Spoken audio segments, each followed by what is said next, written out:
I was just looking online and I saw something, all of this Epstein's talk and all this child trafficking, all this horrible pedophilia that's going around. I guess there's, and I know this for a fact. This is why I'm going to tell this story, and it's a very good story. So stay tuned. Don't go anywhere because this story has an insane ending.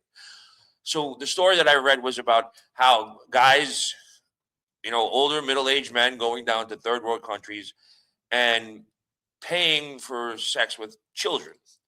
And that's abominable. I think that's horrible. There's nothing to encourage about that. And the reason why I'm telling the story is because at a young age, I experienced someone who did this and didn't know how to handle it. So there was a bar that I went to. I'm not going to say the bar's name, all of the bouncer's name, but there was a bouncer at a bar. He used to let me and my friend in. We were 17 years old. Um,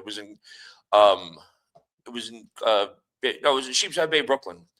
And the bouncer was a big Tommy. He was a big fucking dude.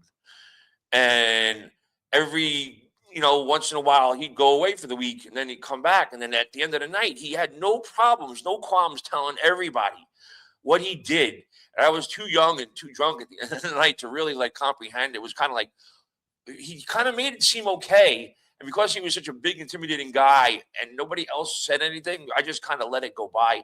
But he would go down to like Cuba or some other country that was sort of exotic, a beach town kind of thing, and he would pay these people's parents like $100, which to them is like, it was like $1,000 to let their daughter stay with him for the week. And he was like, it was great.